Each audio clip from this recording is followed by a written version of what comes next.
Yes, thank you very much and good morning. Why are schools converting to become academies? What's driving it along? Well, let's be absolutely clear about it. It is not the prospect of the greater freedoms. These freedoms that they're offered, curriculum and so on and so forth, are specious. In fact, they could be actually negative and very difficult. The plain fact, colleagues, is it is money. It is money. And when you ask heads, and I was a former head teacher, I was the head of the first school in the country to have local management. So this is a topic, I've had nearly 30 years experience of. And when you ask head teachers today, why are you becoming an academy? It's because of the money. And of course, in those areas of the country where funding is low, then there's a greater pressure, of course, to snaffle whatever money you can find. Now, why is there the extra money? Well, as you know, when a school becomes an academy, it gets extra funding, this LACSEG, as it's called. It sounds a bit like a diarrhea pill, but it's actually a local authority central spend equivalent grant. And this is to compensate schools for the services they're not getting from the local authority. Now, the fact of the matter is that the calculation of the LACSEG is wrong, absolutely wrong. I can give you, anybody's interested, I can give you more details as to why it's wrong, but the fact of the matter is that it produces for schools far more money than they actually need to provide the services that they're no longer getting from the local authority. And we're talking about substantial sums. I've been looking into a number of conversions, and it amounts to about 50 to 65% of the extra money they're getting is a bonus, a net bonus. And so you can see why schools are going for it. Now, where is this net bonus coming from? Because money doesn't just appear out of the air. Well, it's coming from two ways. First of all, it's coming out of a recruitment from the other schools and the other services in the areas. That's the first bit, and that's bad enough.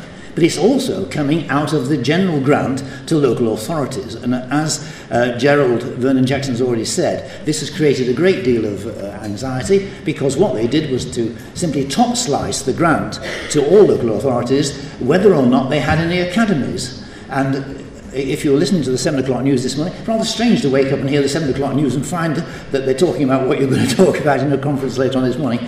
The government has now realised that was wrong.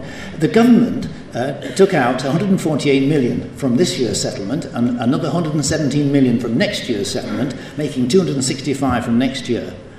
But it isn't enough. It isn't enough, because so many schools are becoming academies at this advantageous rate that they're going to run out of money. We don't know exactly how much, but there are various rumours that the cost is going to be about 500 million. So this policy is wrong, as all the speakers have said, but it is also unsustainable. It is completely unsustainable. Now, I think that we've got to really get stuck into this very, very seriously, and I think we really ought to go as far as to say to Gove and the government, this has actually got to stop. I mean, it's got to stop now. You've got to freeze it now, because if they don't get it right, we're going to find that the extra money that is needed for the academies is going to be taken out of all the other services, like social services and all the other things that local authorities provide, and that is going to be bad news for all of us. So I want to say today that obviously we've got to fight as unions, we've got to fight as politicians, but we've got to fight with the public. We've got to fight with the public to convince them that this policy is a bad policy. When I spoke at the Liberal Democrat conference in September, I argued against the Academies and Free Schools policy on 3 adjectives. I used 3 adjectives. I said the first one, it is divisive.